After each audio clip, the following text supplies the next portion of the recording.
The first bell had rung at Ridgeway High, and the hallways were alive with energy.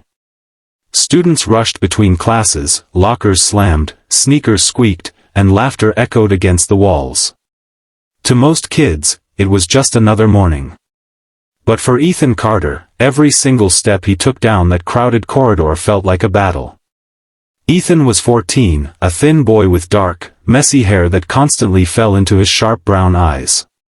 His arms were wiry but strong from carrying his own weight. He walked slowly, leaning on the pair of crutches that had been with him since the car accident last year.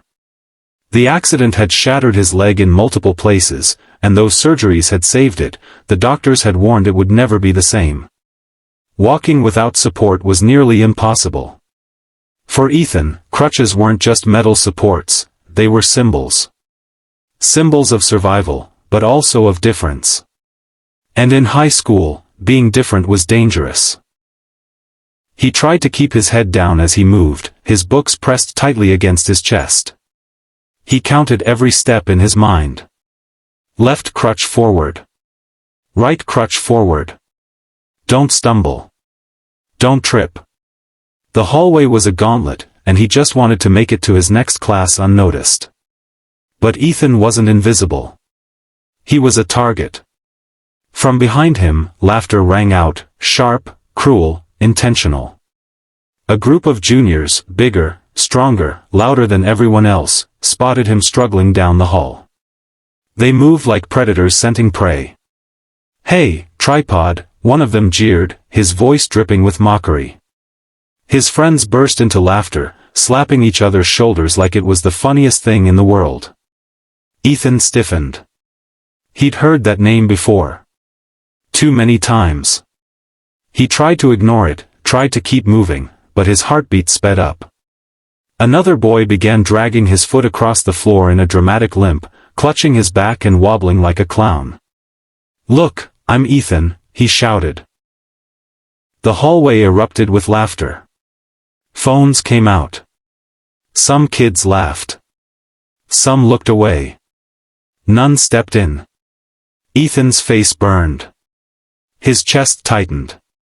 He kept moving, step by painful step, praying they'd get bored and stop. But they didn't. As Ethan reached a row of lockers, one of the bullies shoved him hard. His balance broke. His books scattered across the tiles. His crutches slipped from under him. Ethan crashed onto the ground, the sharp sting of humiliation more painful than the impact itself.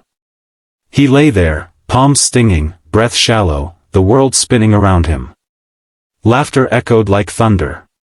One of the bullies kicked a crutch further down the hall, smirking. "Oops. Guess you won't be needing that."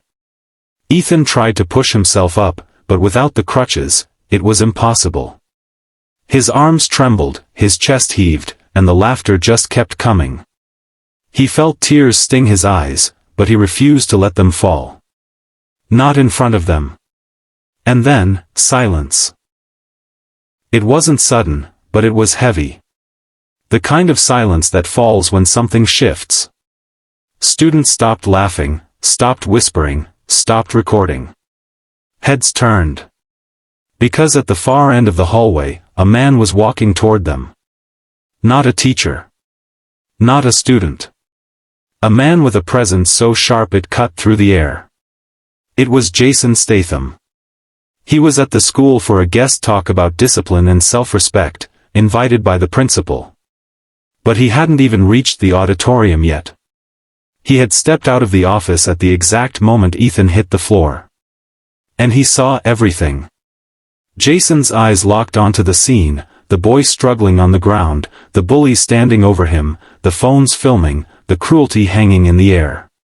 His jaw tightened, his fists flexed, and though he didn't speak right away, his presence alone froze the hallway. The students whispered. "Is that Jason Statham?" He moved with calm, deliberate steps until he stood right beside Ethan. Slowly, he crouched down, ignoring the stares, and looked the boy in the eye. His voice, low and steady, cut through the silence. "You all right, mate?" Ethan's throat tightened. He nodded weakly, though inside he wanted to say no, I'm not. Jason didn't press. Instead, he picked up the crutches, set them back into Ethan's hands, and helped him rise. His grip was steady, strong, protective. Only then did Jason turn. The bullies, once laughing, now stood frozen, their smirks gone. Jason's eyes locked onto theirs, cold and sharp. You think this is funny? He asked. His voice wasn't loud, but it carried a weight that made the hallway hold its breath. No one answered. Jason stepped closer, face to face with the ringleader. What kind of man pushes someone who's already fighting harder than you'll ever know just to walk down this hall? His words were like steel, cutting through their bravado. You think you're strong? You're not. You're cowards. The bullies shifted, their confidence cracking. Jason wasn't finished. This lad here, he nodded at Ethan, he gets up every morning knowing it'll hurt to take every step. He walks anyway. That's courage. That's strength. And what do you lot do? You laugh. You push. You try to make yourselves big by making him small. Jason leaned closer, his eyes like fire. But let me tell you something, you'll never be big enough to break him. The hallway was silent. No laughter, no whispers, just silence. Then Jason's tone sharpened, commanding. Now pick up his books. The bullies hesitated. Jason's eyes narrowed. They obeyed instantly, bending down to gather Ethan's scattered textbooks.